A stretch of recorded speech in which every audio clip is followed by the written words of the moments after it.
When the Galactic Council first heard of the new species called humans, most of them laughed.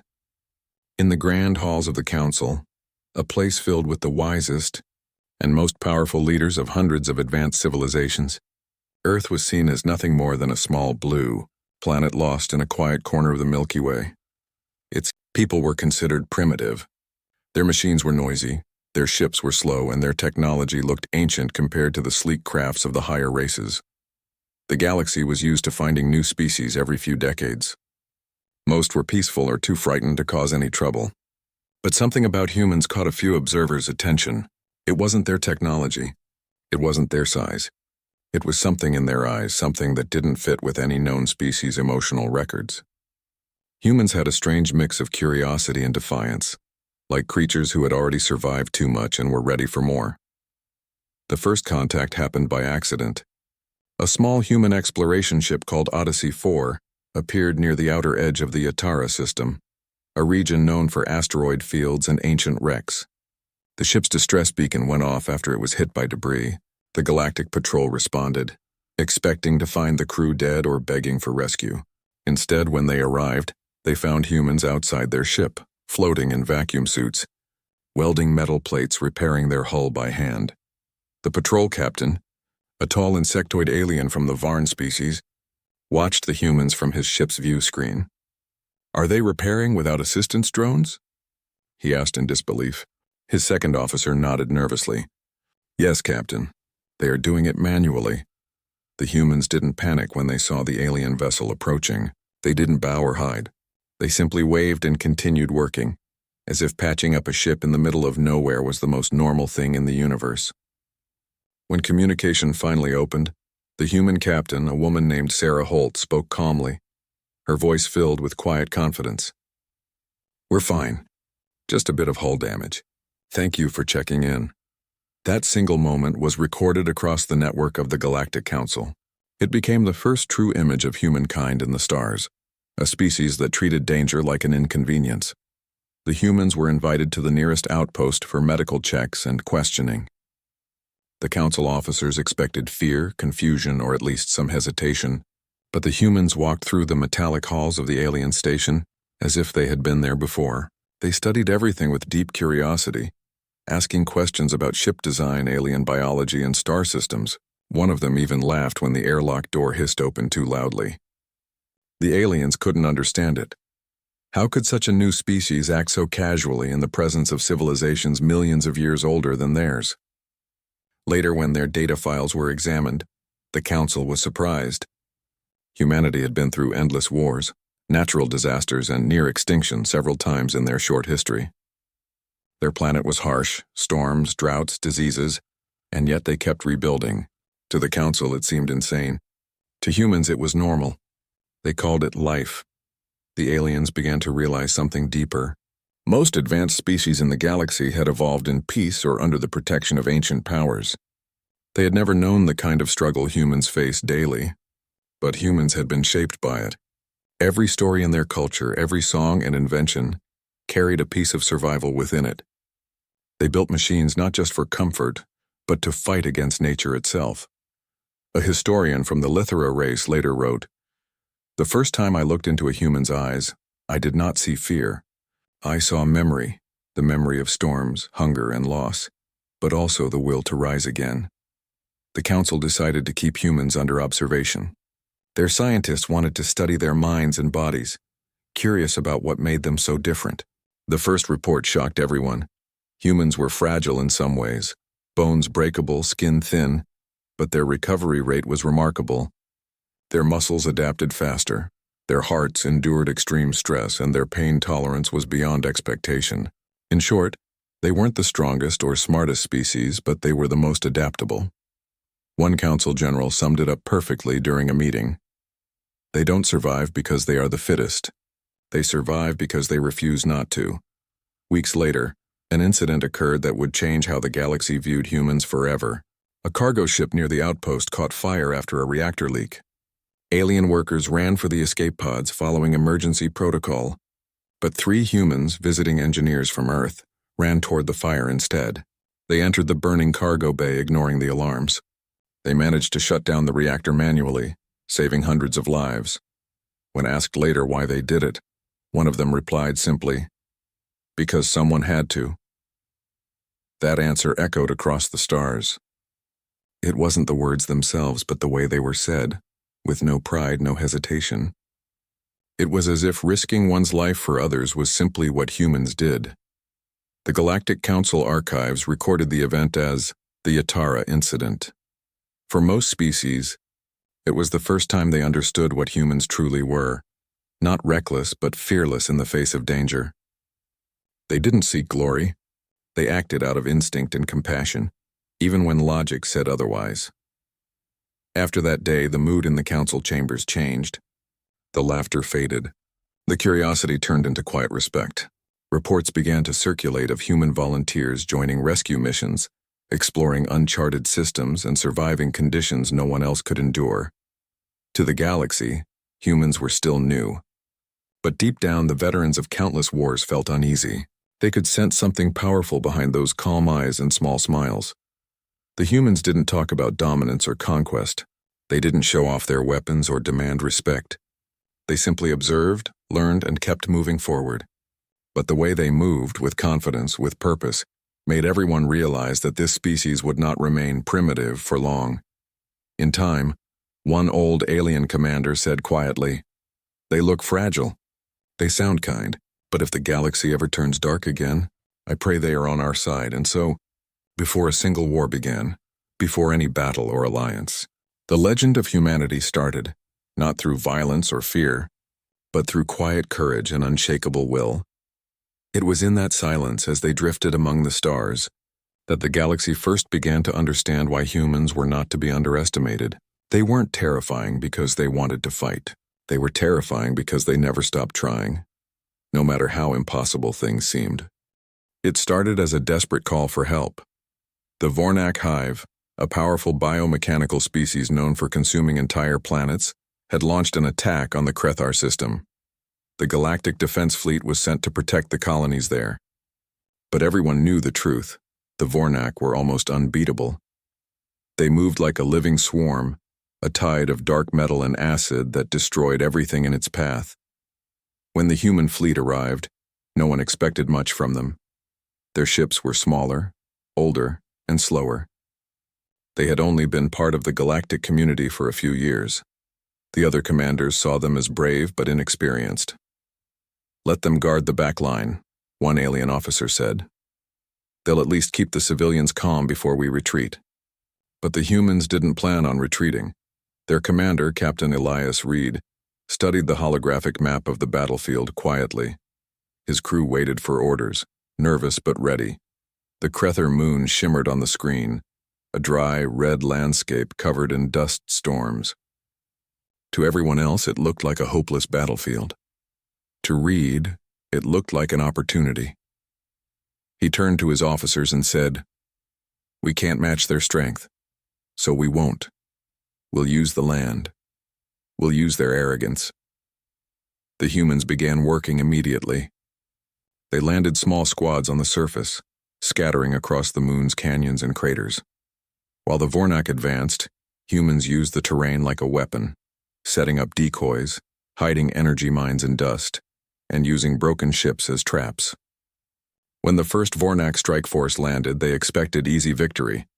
But instead of open resistance, they found silence. The dust made their sensors useless. Their scouts vanished into the wind. One by one, the Vornak units disappeared, swallowed by the shifting storms. The galactic commanders watching from orbit were confused. "What are the humans doing?" one asked. "Why aren't they fighting?" But then the monitors lit up.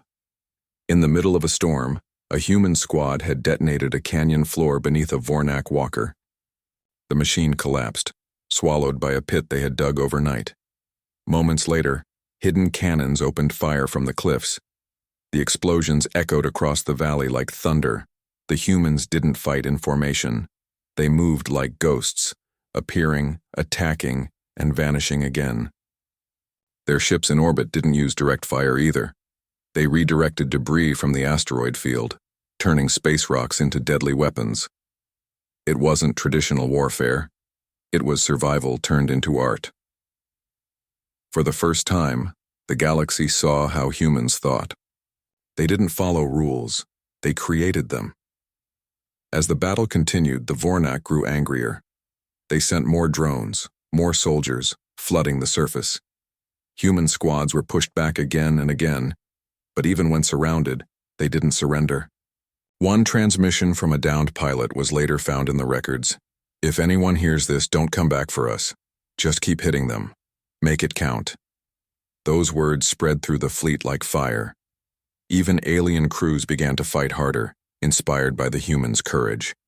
After 20 hours of fighting, the entire moon looked like chaos.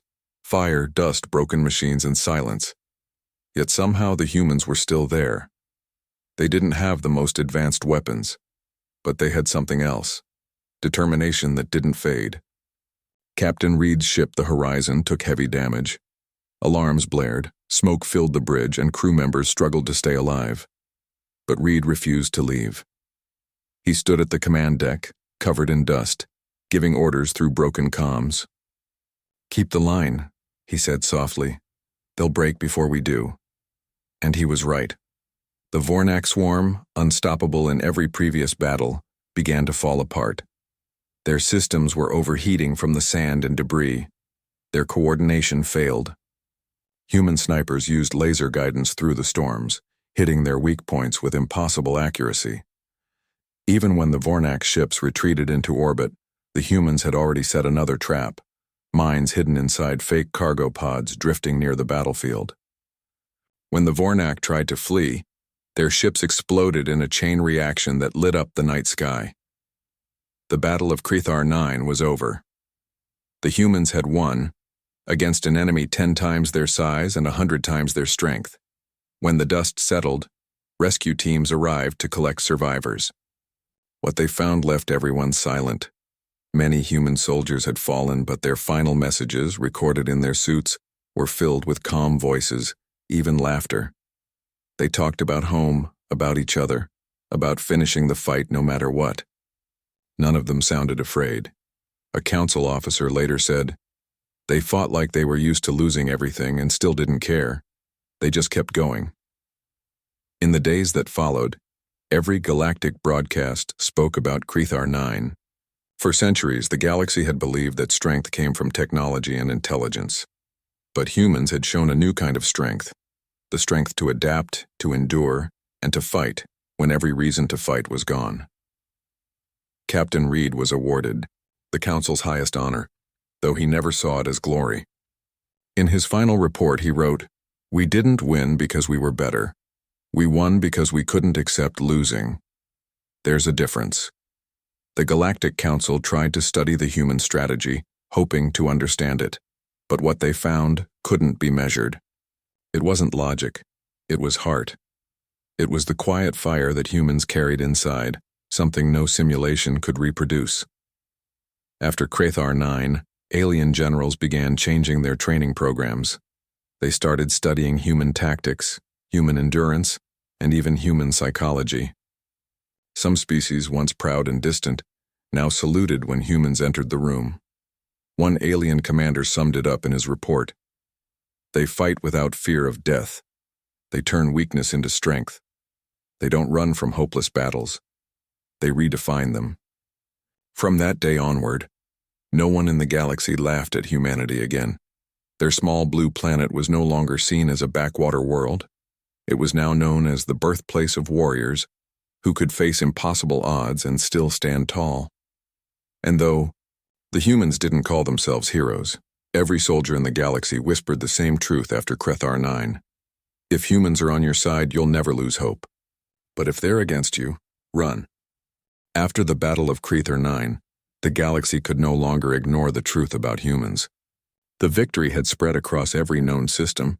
People spoke about it in markets, in command centers, and in schools. The story of how a small, fragile-looking species defeated one of the most feared enemies in the galaxy became legend. But behind the celebration there was something deeper, something that made every other race quietly uneasy. Humans had changed how the galaxy saw war. They had changed how it saw courage. The Galactic Council called a meeting soon after the battle. Representatives from hundreds of planets gathered in the bright silver hall of the council dome. The air shimmered with holographic screens showing images from the battle. Humans fighting through dust storms, carrying wounded allies, holding their ground when every logical system said to retreat. Some leaders praised them, others looked worried. An old commander from the Oran species stood up and said, "We have seen bravery before. But this was different. They did not fight like soldiers. They fought like creatures that had nothing left to lose." The council chair, a tall being of light from the Saran race, replied softly, "And that, Commander, is what makes them dangerous." Across the galaxy, reports began pouring in. Human volunteers were appearing in rescue missions, peacekeeping fleets, and exploration teams. They went to the worst places, the disaster zones, the collapsing stations, the frozen planets where survival was almost impossible. And somehow they always came back. Tired, bleeding, sometimes broken, but alive. It was as if they refused to die easily. Scientists from the council tried to understand why. They studied human biology in detail. What they found shocked them even more. Human bodies were strange. They weren't the strongest or the fastest or the most durable, but when pushed to their limits, they changed. Their hearts could beat faster than any other known species. Their muscles could endure pain that would shut down others completely. Even their minds adapted, creating focus and courage in moments of extreme danger. One scientist called it survival, chemistry. Another called it madness, but the truth was simpler.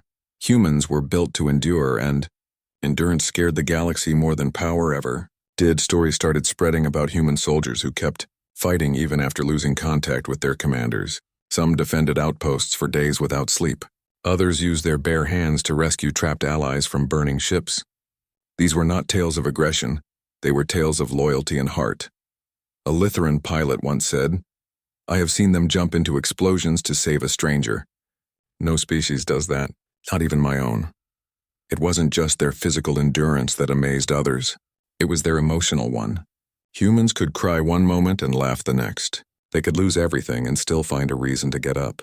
That emotional strength confused the logical races of the galaxy. A scholar from the Nera civilization wrote in his journal, "Humans are unpredictable. They can forgive enemies, protect those who hurt them, and yet become storms of fury when someone they love is in danger. I cannot decide if they are saints or beasts." Soon the phrase "the human paradox" became famous in the council. To understand them better, an experiment was conducted. A team of scientists brought together representatives from different species, including humans, for a simulation called the Lost Moon. The goal was to test teamwork under pressure. The environment was harsh. Limited oxygen, damaged shelters, and storms every few hours. Most species followed their training manuals. They formed small groups, kept to their own kind, and avoided risk. The humans, however, did something unexpected. They went around helping everyone, sharing food, fixing damaged shelters, carrying the wounded from other species. One alien asked them, "Why are you helping us?" "This is a competition." A young human laughed and said, "Because it's the right thing to do." At the end of the test, the humans had saved more participants than the rescue drones. They didn't win the simulation by points, but they won every heart. Afterward, the observers agreed on one thing. Humans didn't just survive. They made others survive with them, but that kindness carried something else, something that frightened even the bravest soldiers. The same people who could be gentle, who could cry over the loss of a friend, could turn into unstoppable warriors the moment someone they cared about was hurt. One famous case came from the colony of Mirath 3. Group of alien raiders attacked a mining settlement where both humans and locals worked together. The human workers were unarmed, outnumbered, and trapped, but they refused to surrender. Using mining tools, wires, and raw courage, they fought back until the raiders fled. When rescue teams arrived, they found the colony still standing, and the humans guarding the wounded aliens as if they were family. From that day, the local species began calling humans the shields of the weak. But among military strategists, another title was whispered, the terrifying ones, because it wasn't their weapons that frightened people. It was their will. Every species had limits, lines they would not cross, moments they would give up. But humans, they had none. When a human said, We'll hold this line, it meant until the last breath. When a human promised, "You're safe with me," it meant forever. A famous alien general once said in an interview, "If I see a human walking toward battle with calm eyes, I feel pity for whoever stands in their way." Over time, respect for humans spread through the galaxy. They became leaders, peacekeepers, explorers, and protectors. Children on distant worlds wore imitation human uniforms during play, pretending to be the brave ones. Yet deep down, even their closest allies felt a chill when thinking about what would happen if humans ever turned their anger toward them. One scholar wrote, "They are creatures of love first, but if that love is broken, they become storms." And so, the galaxy's opinion of humans changed forever. They were not seen as monsters nor as heroes, but as something in between, something vast, emotional, and unstoppable. They could bring hope to the darkest places, but they could also become the nightmare of anyone who tried to destroy that hope. By the time the next century began, one truth was carved into the memory of the stars. Humanity's greatest weapon was not their ships or their guns. It was their heart. A heart that could break 1,000 times and still keep beating. A heart that could forgive, protect, and fight all at once. A heart that made the galaxy feel both safe and afraid at the same time. And as one alien historian finally said, watching a group of human soldiers marching beside others on a peace mission, the Dominion was not like other empires. It was a machine-built civilization that believed weakness had no right to exist.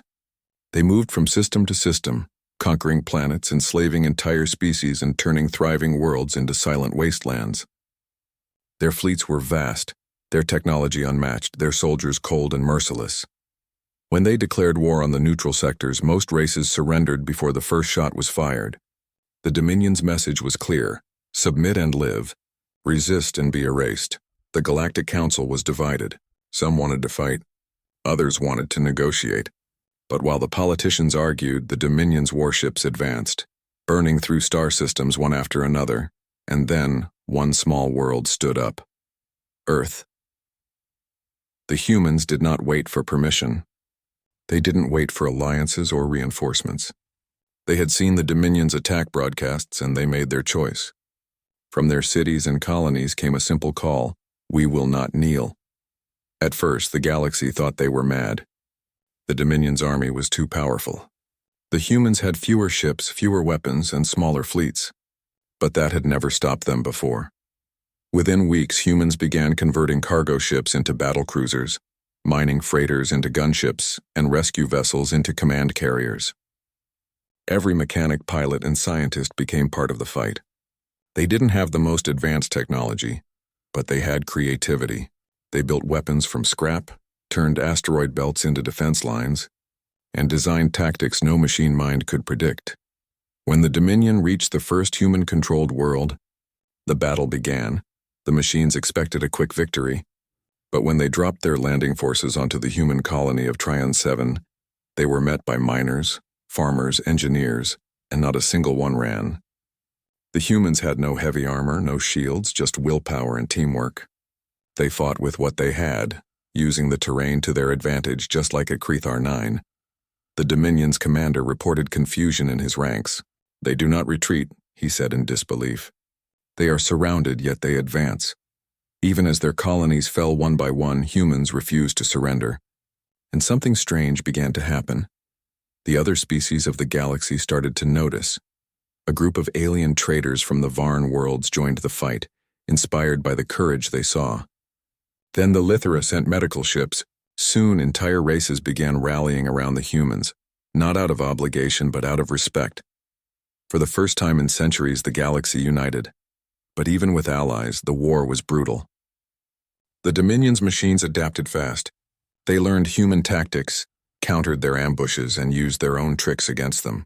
Whole cities were lost, fleets destroyed. Every victory cost countless lives.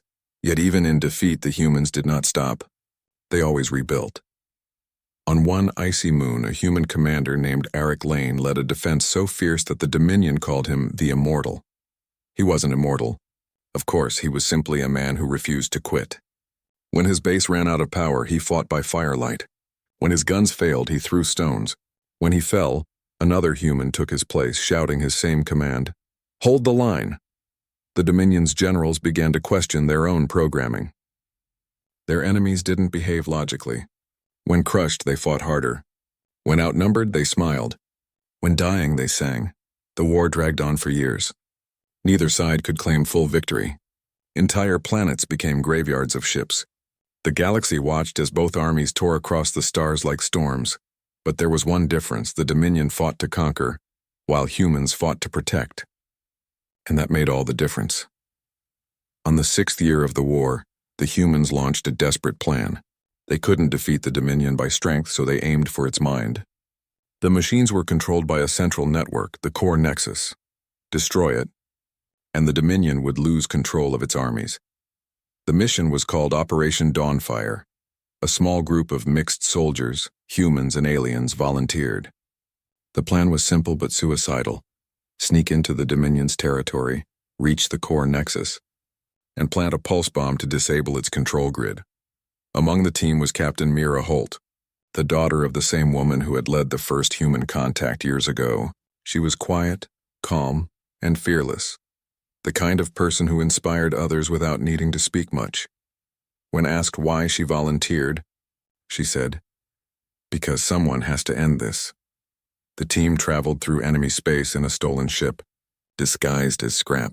They passed silent battlefields, wrecked stations, and broken worlds.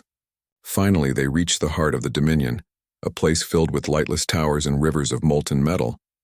The core nexus pulsed like a giant heart made of glass and lightning. They planted the bomb, but as they tried to escape, the Dominion forces discovered them. The last transmission from the team was short. Captain Mira's voice, calm as always, saying, "Tell them we finished what we started." Moments later, the Dominion network went dark. Across the galaxy, machine fleets froze mid-battle, their coordination lost. The Allied forces struck back with everything they had, pushing the machines into retreat. The war was finally over, but it didn't feel like a victory. Half the galaxy lay in ruins. Billions had been lost.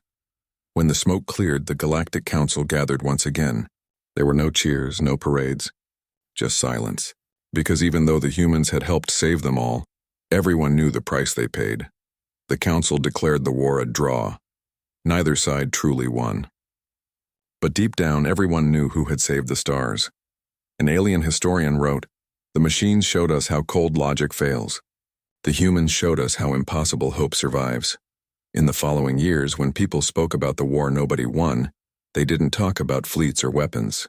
They talked about the faces of human soldiers, tired, scarred, but still smiling. They talked about how humanity refused to let darkness win. The Dominion had thought of humans as weak and emotional. But in the end, it was those emotions, the love, the loyalty, the stubborn hope, that broke their perfect order. And so the galaxy learned another truth about humanity. Their greatest victories are never about destroying others. They're about refusing to let anyone take away what they love. From that day forward, humans were no longer called newcomers or primitives. They were called the guardians of the light. But even then, they never asked for praise. They simply rebuilt their worlds, helped others rebuild theirs, and carried on, quietly, humbly, and endlessly strong. Because that's what humans do. They fight, they fall, they rise, and they never stop. Years passed after the war with the Kreth Dominion ended. The galaxy began to heal slowly and painfully. Entire worlds were rebuilt from ashes. Broken ships were turned into memorials, and old enemies became allies. But among the countless stories told in this new era of peace, one name was always whispered with awe and quiet respect: humans. At first, they were known only as survivors, the strange new species that had come from a forgotten blue world. But now they were something else entirely. To some, they were heroes.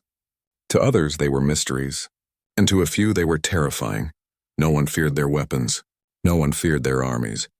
What the galaxy feared was their heart, the human spirit that refused to break even when crushed. In the centuries after the war, the Galactic Academy added new lessons to its training. Every young soldier, diplomat, and explorer studied human history. Their textbooks carried a warning written in bold letters: never mistake their kindness for weakness. When the storm comes, humanity stands at its center. There were countless examples to prove it. On the planet Ventra 9, a mining accident caused a chain reaction that could have destroyed the whole colony. The automated systems failed and the alien workers panicked. But a group of humans working as engineers ran straight into the danger zone. They didn't think of their safety. They thought of the people still trapped inside. For hours, they fought against smoke and heat until they saved everyone. Later, when asked why they did it, one of them smiled and said, "Because that's what we do." Simple words. But to the galaxy, they carried power. Humans never saw themselves as special. They didn't see what others saw. The unshakable courage, the impossible will, the fire in their eyes when everything went wrong. To them, it was just being human. But to the rest of the galaxy, it was something beyond understanding. As the years passed, human explorers reached farther than anyone had before. They ventured into dark regions of space that even ancient species feared to enter. They didn't go for conquest or treasure. They went to learn, to help, to discover. Wherever they went, stories followed. A lost colony ship rescued from black holes. A human medic who saved an entire alien tribe during a plague. A single human standing between two warring armies and convincing both sides to stop fighting. The galaxy started calling them the paradox of light, because humans could be gentle as peacekeepers one moment and unstoppable as warriors the next. One alien elder once said to his students, "The frightening thing about humans is not what they do to win. It's what they do when losing. They fight harder, they grow stronger, and somehow, they still smile." In time, humanity became part of the Galactic Council's core leadership. They didn't rule through fear or strength, but through compassion and fairness.